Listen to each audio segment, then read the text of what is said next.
વિનુભાઈ, લોકમુખે એવી ચર્ચાઓ છે કે તમારું બહુ મોટું નુકસાન કરાવ્યું એટલે તમે લડત છો, તમારી ખનીજની ખદાનો બંધ કરાવી, તમને પર્સનલ નુકસાન કરાવ્યું એટલે તમે આ લડત લડો છો. હું આજે તમને એક વાત કહેવા જાઉં છું કે અમારા પરિવારના લોકોની કાળા પથ્થરની બી લીજો છે અને ધોરા પથ્થર સફેદ પથ્થરની પણ એક લીઝ છે. તમે બધું સાચું કહો. હા, સફેદ અમારી લીઝનો એરિયા હું તમારા માધ્યમથી કહું છું કે સરકારના સૌથી ઉચ્ચ અધિકારીઓ અને પ્રમાણિક અધિકારીઓને મોકલો અને જે વિસ્તારમાં આ સફેદ પથ્થરની ખાણો ચાલે છે ત્યાં એનું માપ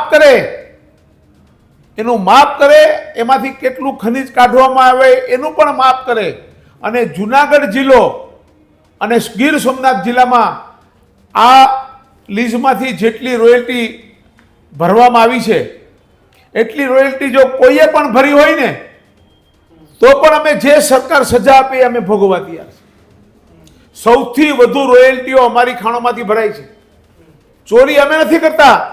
ચોરી આજના દિવસે રાજેશ હાલના પોતાના માણસો, ડીડી જાડેજાનો છોકરો, આ બધા આજે પણ સૂત્રાપાડા પોર્ટ હોય, વેરાવર પોર્ટ હોય, ઉના પોર્ટ હોય, બધા જમાં આ લોકો કાળા પથ્થર, જે સિમેન્ટ ફેક્ટરીઓ છે એમાં ધોરા પથ્થરના બધા કામો જ્યાં જ્યાં બી ચાલે છે ત્યાં આ રાજેશ હાલના માણસો અને એના વહીવટદારોના ભાગથી ચાલે છે.